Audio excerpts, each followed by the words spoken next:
Hello, how you doing? It's Phil Thatch. Hope you're doing well. Have you heard the rumors? Do you guys follow and read the Canon Rumors website, canonrumors.com? If you don't, I highly recommend that you do. I stop by there at least once a week and sometimes more often than that. Well, a new rumor that they've posted just recently, I think on February 15th, is about the possibility of a Canon R7 Mark II. If you follow this channel much, you'll know that I absolutely love my R7. I bought mine right when they first announced it. My fiance Heather has one as well, and she loves hers. But there are a couple of problems with this camera, and both of those problems have to do with the image sensor. The R7 has a 32.5 megapixel sensor, which is fantastic, especially on an APS-C camera with a 1.6 crop factor. But that image sensor has a slow readout speed. And because it has a slow readout speed, that causes two or three problems. One of the problems is rolling shutter, which is not great.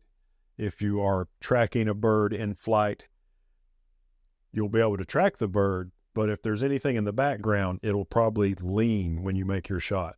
Also, if you do any panning when you make video, which is really not my thing with the R7, but you'll get some leaning background, so that's not good. But even worse than that is the warpies. If you are focused on a bird, and my thoughts about cameras, especially the R7 or a possible R7 Mark II, will definitely come from a bird photography point of view. But if you're focused on a bird and you're not on a tripod and the bird's moving around, and while you're making a burst of photos of the bird on a perch, you're kind of having to follow it around a little bit. When you go back and look through those pictures, probably a third of them, maybe even a half, at least a quarter, will have what I call warpies, where the rolling shutter will cause the image to warp. It's not a good look. The other problem is the autofocus system in the R7 is fantastic from a programming point of view. It works well. The trouble of it is because the sensor reads out pretty slow top to bottom, and the autofocus system basically performs according to how fast the sensor reads out. Because this sensor reads out pretty slow, it often causes you to miss, or you could have a subject in focus and then it will not be in focus on the next shot. And all of this is because the sensor readout speed is relatively slow. Great camera, great sensor as far as image quality is concerned, but because its readout speed is relatively slow, it gives you rolling shutter, it gives you focus problems, and it gives you warpies. Let's take a look at this rumor on the Canon Rumors website. They say it looks like 2024 will be the year of the EOS R1 and the EOS R5 Mark II. But there will be other new cameras this year. One of those cameras may be the R7 Mark II. I'm excited already. They go on to say, a solid source has let us know that there have been hints about the follow-up to 2022's Canon EOS R7, which is a fine camera, but in our opinion, the follow-up should go ever so slightly upmarket. We think the stacked sensor future at Canon should definitely have an APS-C entry. Whew, I agree. That would fix all the problems with the Mark I R7, which has been around since 2022. They go on to say there have been no specifications given or even a clue on an announcement time frame, but we don't think this is at all far-fetched. Well, let's think about that. Let's think about how far-fetched that may or may not be. At first blush, I thought, you know what? They're talking about a camera that has a 32.5 megapixel APS-C sensor. They're talking about upgrading that to a stack sensor. And right now on the market, the only stack sensor that Canon has is the R3, and it's a full frame sensor and only 24 megapixels. And if you think about that from a pixel density point of view, the 32.5 megapixel APS-C sensor in the R7, it has the same pixel density as a full frame sensor would have if it was 83 megapixels. Well, nobody makes an 83 megapixel full frame stack sensor. Now, Fujifilm makes a stack sensor in an APS-C camera, And OM System makes a stack sensor in a Micro Four Thirds camera, but both of those, if you look at the readout speed chart, both of those are quite a bit slower than the stack sensors that I want this camera to have.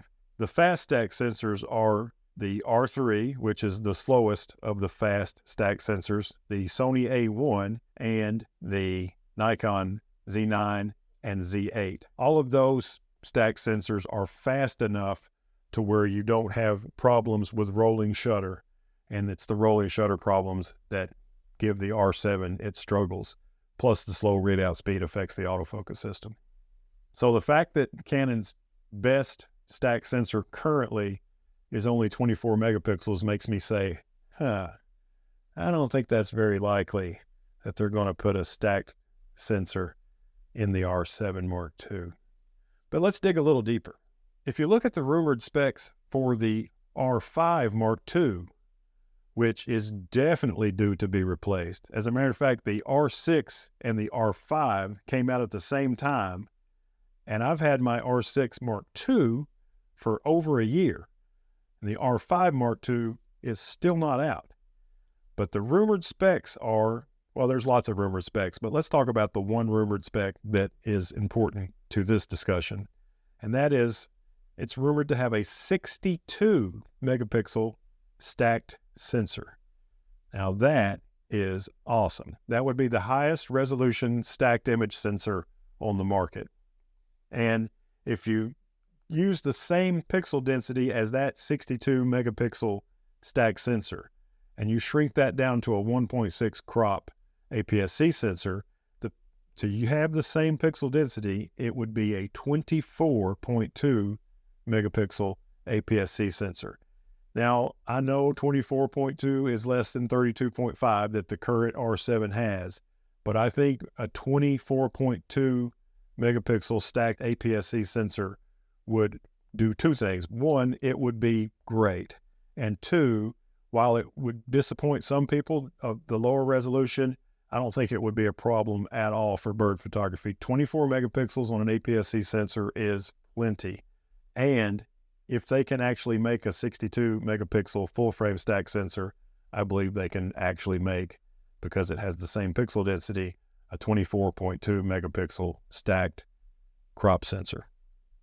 So Canon Rumors, great website. Did I mention that already? They have 3 levels, actually 4 if you count CR0. They have 3 levels of rumor believability. CR1, not too good. CR3, oh, that's probably going to happen. And this R7 Mark II rumor is a CR2. And they say this is a rumor that comes from a known source with a track record of giving correct information most of the time, but not always. The information in these rumors do not have a broad consensus from known sources. So with that said, it's kind of up in the air. We don't really know if this is going to happen or not. But if it does, it's going to be fantastic. Now, the R7 is a $1,499 MSRP. In order to put a stack sensor, this thing's going to have to go up in price. And I'm perfectly all right with that. As a matter of fact, I would have been fine if the R7 was more expensive if it had a faster readout sensor. And I'm thinking if they do put that sensor, even if they don't change the body at all, which some people are saying, oh, it's going to have the same body as an R6 Mark II. I don't know.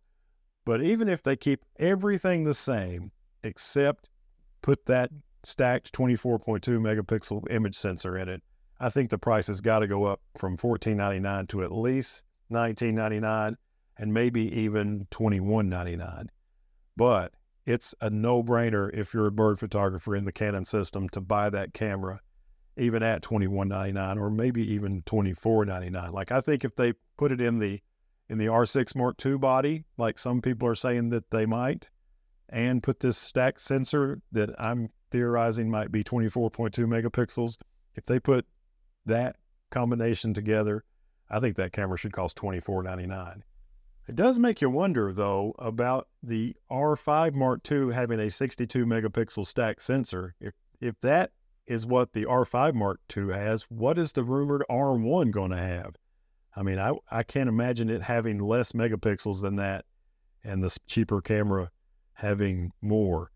I feel like they should both have the same sensor, kind of like Nikon has done with their Z8 is a smaller camera body, but has the same sensor as their flagship Z9. The Z9 has the huge battery like a pro level camera has, and the built-in vertical grip. I think maybe that's what Canon should do. I feel like if they don't make the R5 Mark II a smaller form factor R1, then the R5 Mark II is going to be beat by Nikon Z8, which has been out a while already. So it's almost a no-brainer for them to put the same sensor in the R1 as they do the R5 Mark II. So those are my thoughts on the rumored R7 Mark II. I don't come in here and comment on all the rumors I read on Canon Rumors, but I do read them all. But this one, because it's about my favorite APS-C camera, the R7, I had to come in and chime in and let you guys know what I'm thinking about it. And let me know what you think. If they make a 24.2 megapixel crop sensor in the R7 and they price it somewhere between $2,200 and $2,500, would you get one? Would you just think about it? What would you do? I would order mine the day they announce it. Thanks for watching. If you like this content, please reach down, give me a thumbs up. And if you want to see some more stuff like this, subscribe and hit the bell. And as always, I look forward to seeing you in the next one. Bye-bye.